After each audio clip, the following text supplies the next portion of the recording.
All right, so the lab we're going to be doing on Monday is going to be on chemical reactions. Okay, so the first lab there weren't any reactions. We were just looking at the physical properties of the unknown substances. We really didn't mix anything together other than water, okay, which isn't going to cause a reaction on most things. This lab is going to be about observing chemical change. Okay? So what we're trying to observe and trying to understand here is what does in fact happen in a chemical reaction or chemical change. What are the signs of that? How do I know that that has happened? Okay? We talked a little bit about that earlier in the week. Okay? We said that the signs of a chemical reaction could be things like a color change, a state change, okay? A solid being formed, a gas being produced, okay?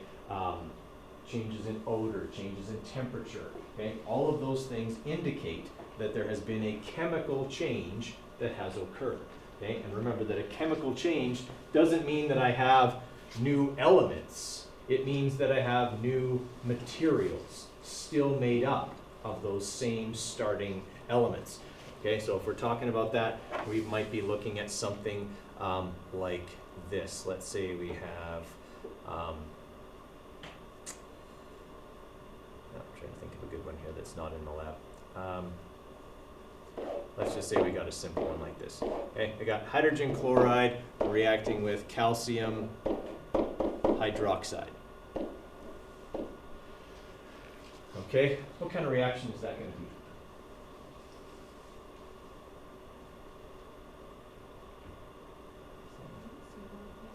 Not single, double. We got two ionic compounds, right? Hydrogen chloride is an ionic compound, calcium hydroxide is an ionic compound.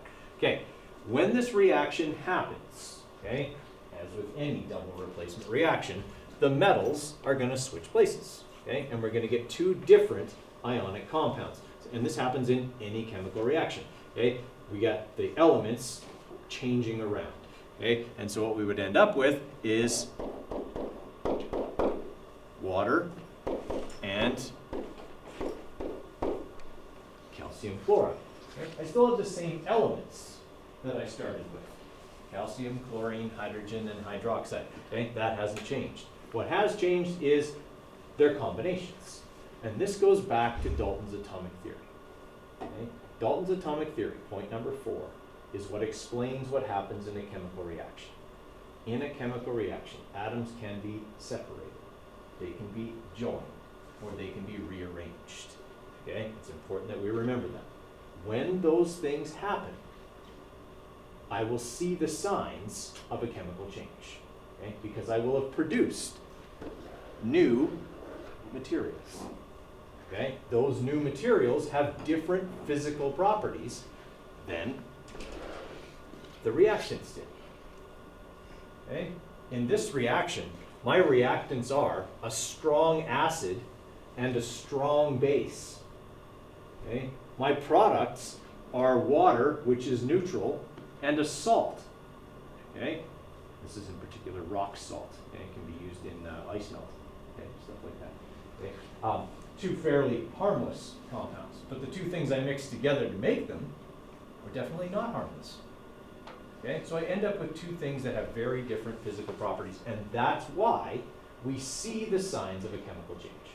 Okay, we see that colors change or temperature changes or things like that because elements are switching partners, or they're being separated, or they're being joined, and all of that stuff is happening. That makes sense there? Okay, so that's what we're investigating with this lab. What's going on in a chemical reaction? Okay, so the problem we're investigating: when substances are mixed, the chemical properties of each material determine whether a reaction will occur.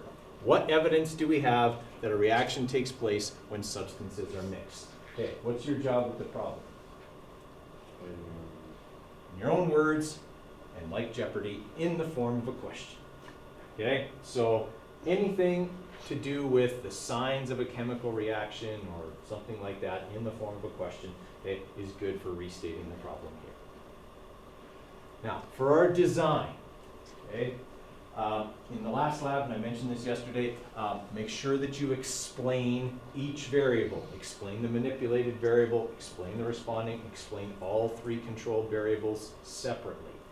Okay? to get full marks for the design part. Now, in this lab, what we're doing is we're mixing together different pairs of materials. Okay? So each time we follow the procedure, we're going to be mixing a different pair of reactants. Okay? So what does that sound like? Those reactants are acting as a manipulated, a responding, or a controlled variable.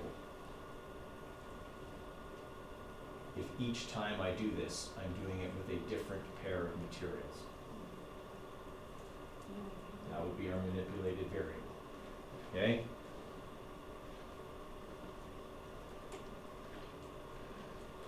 Now remember, you've got to explain the manipulated variable. In that explanation, how is it being manipulated? That's pretty simple. Why? Okay? We're mixing these different things together because we want to see the signs of a chemical change. We want to observe chemical reactions.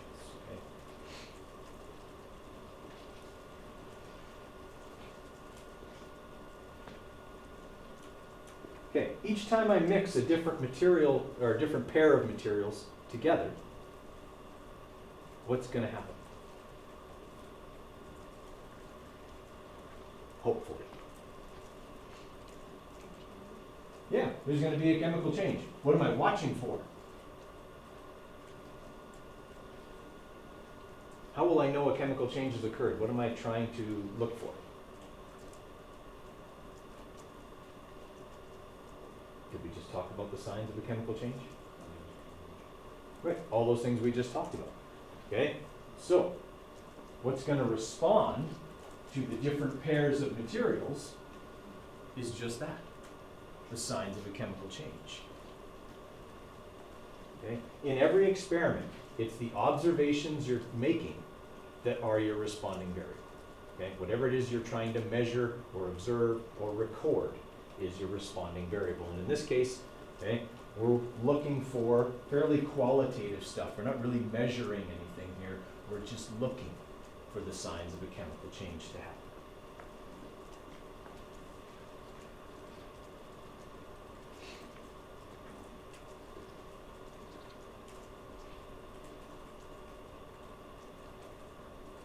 Now, our control variables are all the things that need to stay the same each time I mix new materials.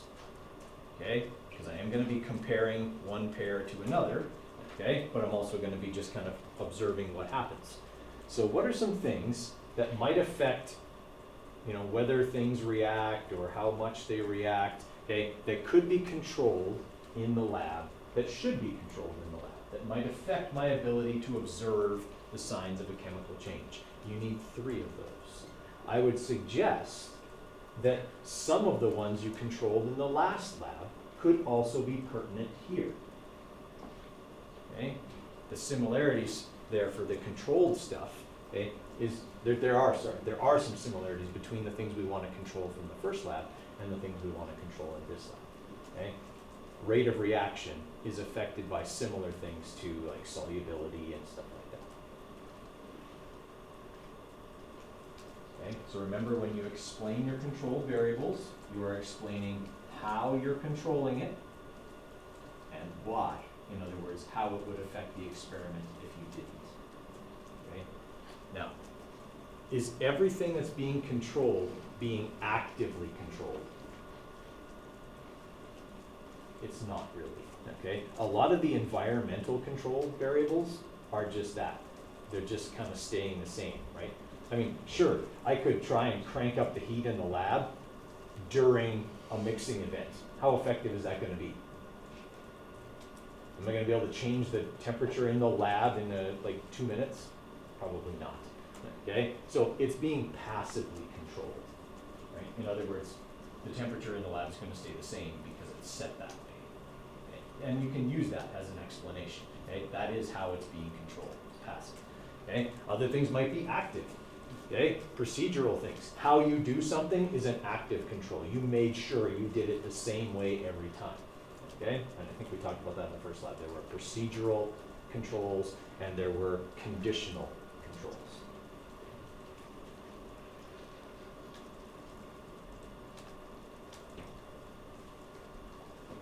Okay, what 3 words need to go in our hypothesis? If, and then. Okay, so we got to have if, and then. The if part of our hypothesis is supposed to deal with the problem or the premise that we're working on. We're investigating chemical reactions here, kind of what they are and what the signs of them are. Okay? So I would suggest that the if part of your hypothesis should probably clarify what a chemical reaction is or what happens in a chemical reaction. Okay? My suggestion for that would be that you talk about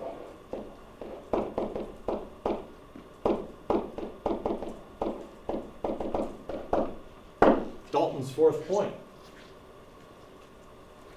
Okay? That explains what happens in a chemical reaction. He essentially defined what a chemical reaction is in his 4th point of the atomic theory. Okay? So I would suggest that would be a place to start for your if. Okay? Obviously you need to kind of wordsmith it a bit, but okay, that's, I think, what should be in there. If a chemical reaction is when blah, blah, blah.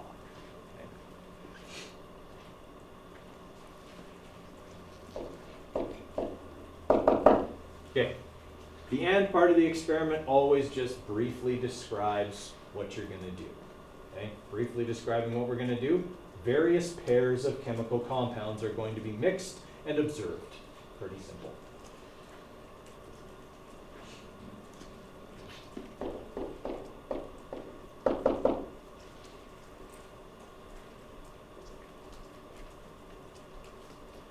Remember that the then part needs to kind of predict your results and explain what you might be able to do.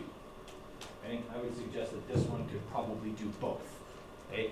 The then part, if we say, if this is what a chemical reaction is, or if this is what happens in a chemical reaction, and then this is done, then, well, then predict how you're going to know. Okay? The then part should predict how you'll know if what you said a chemical reaction is actually happened. Okay? So the then part should predict your results, and that's where probably the signs of a chemical change need to be worked in. Okay? That's how you'll know if you were right about the if part of your hypothesis.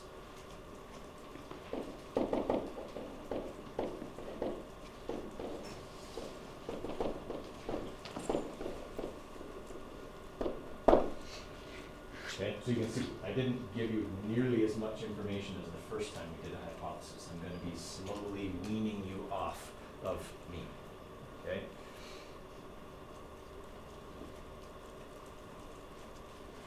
Okay, good news for this lab report. You do not have to write the procedure for this one. I've already done it. You just have to follow it. Okay, so that's going to save you quite a bit of work because that was probably the biggest typing part, okay, of the last lab, was typing up the procedure. Right, so you don't have to do that for this one, but you do have to make a few predictions before the procedure, okay? And then obviously during the procedure, you've got a fair number of observations that you're going to need to record, okay? So, for our procedure, these are our materials, okay? We're going to have some sodium hydroxide, okay, which is a strong base. We're going to have some ammonium chloride, okay? We're going to have some acetic acid. Acetic acid is also known as vinegar, but this is not vinegar like you buy in the store. Okay? Vinegar you buy in the store is 5% acetic acid. I used the 95% acetic acid we have in the lab and diluted it a little bit. Okay? So this is like if you poured this vinegar on your fries, it would eat them for you. Okay? So it's strong. Okay? Then we got sodium hydrogen carbonate, which is baking soda. Okay? We've got magnesium chloride solution. We've got some phenolphthalein indicator. Okay? How many people have watched like CSI or anything like that before? Okay? This phenolphthalein is the stuff they use to detect the presence of blood. Okay? So if they've got, you know, a pool of something and they're not sure if it's blood or something like that, they'll put the cotton swab in it and then they'll put a drop of this clear stuff on. It turns pink. That's phenolphthalein.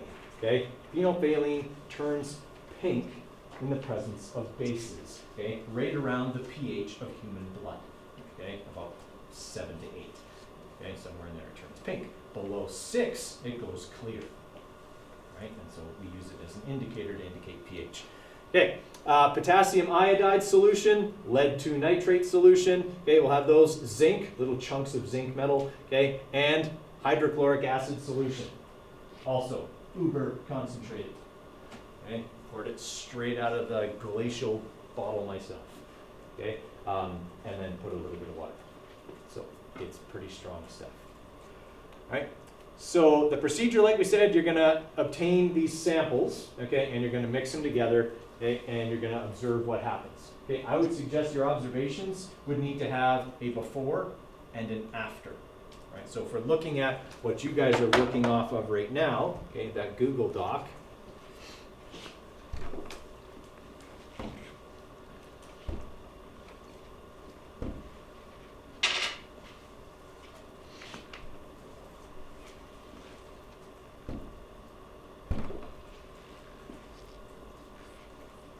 Okay, so we've got this chart here where we're going to do some predictions, which we'll do in a few minutes. Okay, and then you're going to need an observations chart, which I've built here. But I would say you probably need to split this right down the middle. All right, so I would add like a line that will split that right down the middle so that you can have a before and an after. Okay, I mean, how are you going to record the signs of a chemical change if you don't record what the stuff looked like before you mixed it?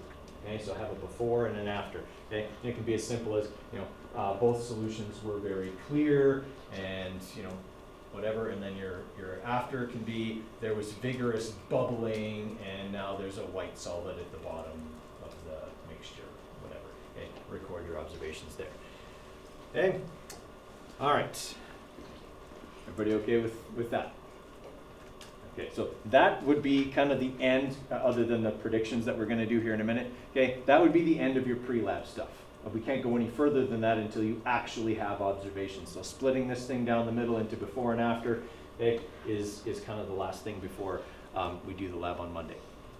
All right, so let's have a look at our predictions here.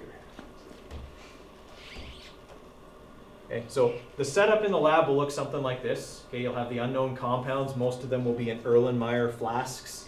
Okay, at the front, the solids will be in beakers. Okay, so that'd be your baking soda and your zinc metal. Okay, the phenolphthalein will be these little plastic squeeze bottles. You only need a couple of drops of phenolphthalein for this. Everything else will have an eyedropper in it.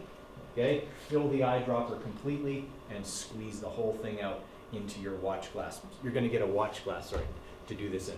That's a watch glass. Okay, so it's much bigger than the area you did the last lab in, those little depressions. Okay, this is, it's about this big. Okay, it's like a big contact lens. Okay, really, really big. Okay, so you got lots of room to observe. Okay, you'll have no problem seeing the reaction occur in there. And then it's really easy to just rinse that into the wash bucket after. All right, that's the waste bucket. Make sure everything gets in there, because one of our samples contains lead, which cannot go down the drain. Okay, we have some strong acids and strong bases, also can't go down the drain, so everything goes in there. All right, so here's your predictions chart. So you've got a predictions chart in your report there as well. Okay, so what we're going to do is we're going to go through a few of the predictions here, okay, and see how we do in terms of predicting the products of a chemical reaction. Okay, not all of our predictions are going to be right. Okay? Sometimes weird things happen in a reaction and there's nothing we can do about that. Okay? But we can still do our best to predict what will go on. Now, when you're writing out chemical compounds and you want to put those little numbers in, okay, so if you're in Google Docs, in case you haven't done this before. All right, so I've already put in the starting materials here, okay, but for this one, if I'm wanting to type in what I think the products are, okay, I would say, all right, so I'll go Na, and then, so what kind of reaction is this? This first one. I've got NaOH, which is an ionic compound, reacting with NH4Cl, which is also an ionic compound, because ammonium is an ion. Okay, what kind of reaction? Double replacement. Okay, so in a double replacement reaction, the metals switch places. Right? The metals in this reaction are sodium and ammonium, NH4. Remember, that's the only positively charged complex ion on your chart, so it acts like a metal. Okay? So really, all that's going to happen, according to what we know of double replacement reactions, is ammonium and sodium are going to switch places. So that means that sodium will end up with who? With chlorine, right? Okay? And ammonium will end up with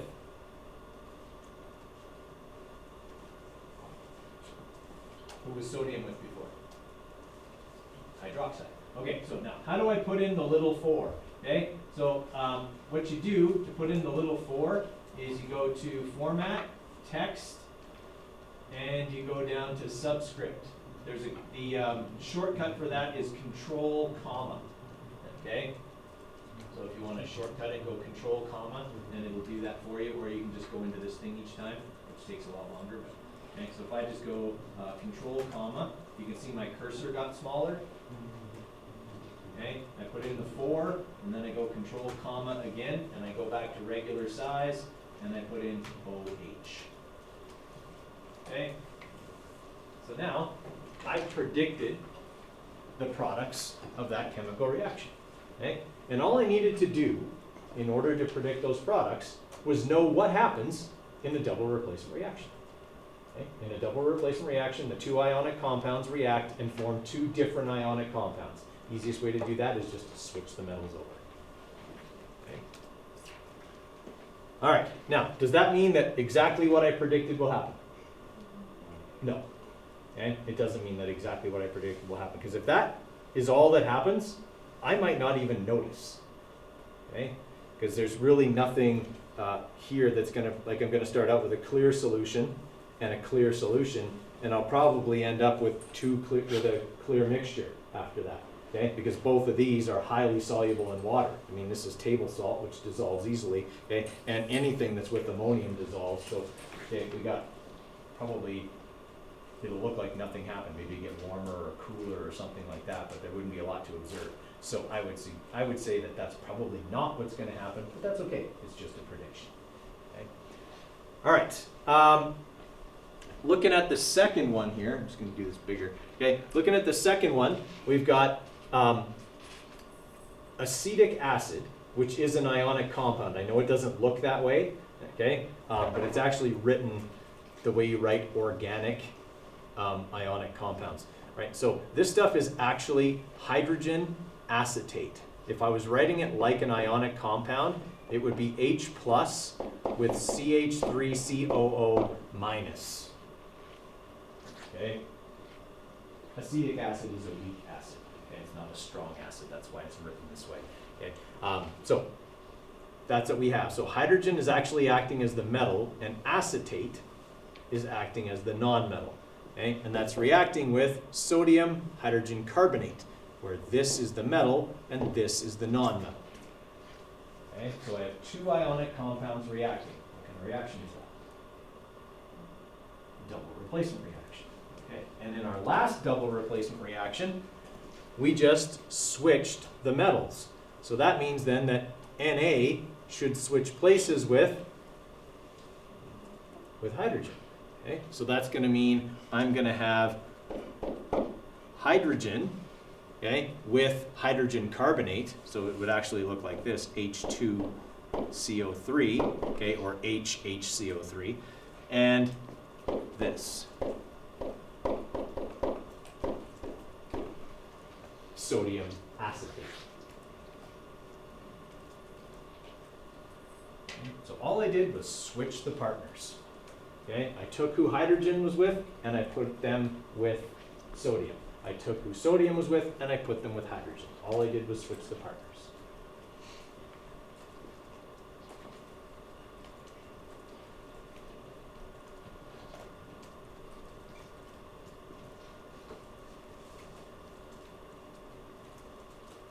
All right, now what usually happens when you mix vinegar and baking soda, because that's what that reaction is essentially.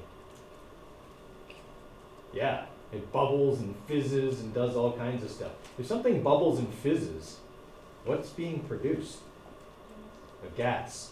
Are either of those two compounds a gas? They are not. So we probably didn't predict this one right. Okay, and that's fine. We'll wait and see. Okay, we mix these two things together, and then we'll look at probably what actually happened. That's our prediction. No? I was just wondering, will we have to do like something like that? Yes. Down? Next week we're doing predicting chemical reactions. Okay, so how did we go from like 3 H's on the left side to this 3 H's on the left side. Well, actually, we only had 2 H's that were free. Actually, only one that was free. We had this one here, right? I just wrote this like an ionic compound. I took the H and put it first because it's the metal, okay? When I brought it over to here, okay, I just put it with this. So I went from having HCO3, I brought the hydrogen, I put it there, now it's H2CO3, yeah? All right, number 3 is much simpler than the first two, okay? Still a double replacement reaction, okay? But I want you guys to see if you can predict what the products are gonna be for them.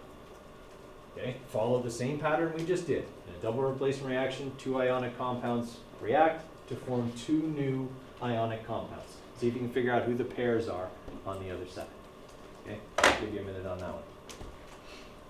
So for pair number 3, the trick here is to identify which things are the metals and which things are the non-metals. Okay, which is easy because we know metals are always written first in a compound. So we know our metals are sodium and magnesium.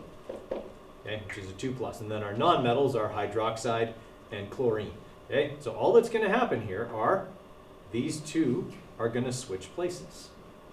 Okay, so that means then that sodium is going to end up with chlorine. This is a +1, that's a -1, so that compound is good the way it's written. Okay, and magnesium, which is a 2+, is going to end up with hydroxide, which is a 1-. So what do I have to do with that compound before it's ready?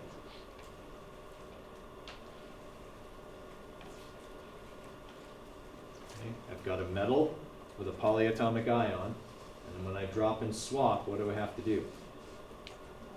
Put brackets around here. So guys, this is what I was saying. This is what I saw in the quizzes. People weren't sure about these kinds of situations to do with writing the formulas. We can't do chemical reactions if we can't write and know the rules like this. Okay, for writing chemical formulas. All right, so now we've predicted the products of that chemical reaction. Okay, products on the other side are going to be sodium chloride and magnesium hydroxide. Okay.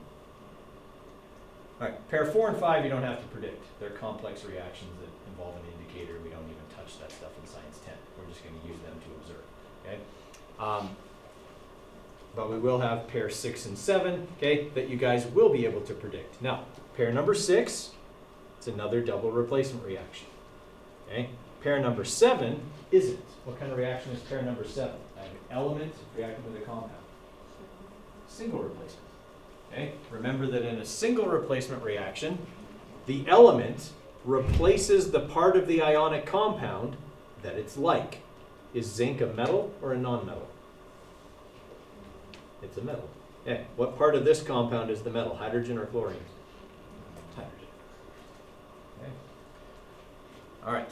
Going to give you guys a couple of minutes here to predict 6 and 7. Okay. And I'm going to leave those ones. I'm not going to go over them. I'm going to give you a couple of minutes to predict them, and then we'll talk about what the analysis and conclusion and stuff will look like. Okay, so we had a double replacement reaction in pair number 6. Okay, that means the 2 metals have to switch places. So who does potassium end up with?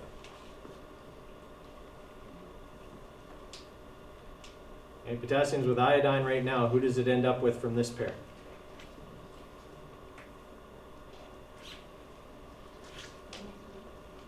With nitrate. Yeah, nitrate is our non-metal, right? It's the negatively charged part of this compound. This is a 2+, this is a 1-. Okay, so potassium is going to end up with nitrate, which means lead is going to end up with iodine. Now, these are both ionic compounds. What do I always have to do with ionic compounds when I write their formulas?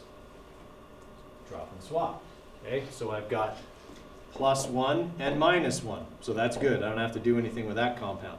Okay, this one's a +2, and I know that because the name is lead 2, okay, over here, so it's lead with the 2+ charge. okay, and iodine's a -1, so I gotta drop and swap. Now, we haven't done this with any of the reactions, but you have to balance them, okay? I didn't balance any of these, I just went through who ended up with who, but you still obviously have to balance a chemical reaction when you write it, okay? And then for pair number 7, okay, who's zinc end up with? Chlorine. It ends up with the non-metal, okay? And that means that hydrogen ends up by itself. Now, what do we have to remember about hydrogen when it's by itself? It's a 2, right? Okay? Things like that are important. Those are little details you have to remember. Is this an ionic compound? It is, okay? So 2 plus, 1 minus, got to drop and swap, okay? And then balance the whole reaction. All right, so that's what we're looking at for the prediction part there. Okay, now for our analysis, and obviously you can't do this until we've done the lab and have all our observations, okay? But in the analysis, what you're being asked to do, okay, in question number 1 is to write out the reactions in both formula and word form, both, okay? Except for 4 and 5, you don't have to write 4 and 5. So you're gonna have to write reactions 1, 2, 3, 6, and 7 in formula form and in word form. Okay, I'm going to say that for a 3rd time because it's something people forget on this lab report all the time. You need to write out each of those reactions in formula form and word form. Okay? Balanced chemical reactions. Okay? And then question number 2 is telling you that in this lab, 2 of our reactions are going to form precipitates. So question number 2 is actually a solubility question. You have to go back and look at the 2 reactions that formed precipitates and figure out which of the products is not soluble. Okay, so if I had a reaction like this, okay, where I had, let's say, sodium chloride, okay, and it was reacting with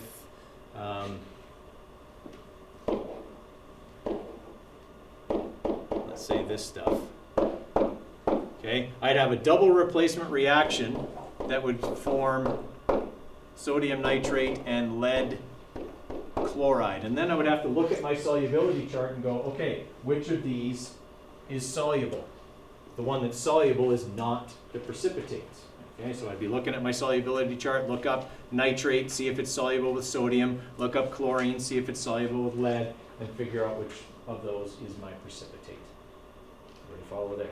Okay, so that's all you have to do for the analysis. Write out the reactions, okay, the 5 reactions that you have to write out, formula form and word form balanced, and then in question number 2, figure out what compounds your 2 precipitates are. Okay, so in this one here, that's the one that would be my precipitate.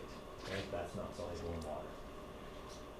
All right, and then as always, we have your conclusion. Okay, so copy and paste your hypothesis and then explain. Did your observations support it? Did you see the signs of a chemical reaction? Okay, from the reactions you wrote, did it indicate that atoms were separated, joined, or rearranged? Okay, talk about that in your conclusion. Sources of error, 2 of them, and ways to fix them. Okay, remember they can't be human error. They have to be things that happened within the lab that may have caused you to get maybe or have problems collecting good data. Okay. All right. Let's get everybody to power those down, but leave them open so I can come around and wipe them down. Okay. And as soon as I've wiped yours down, you can put it in the cart.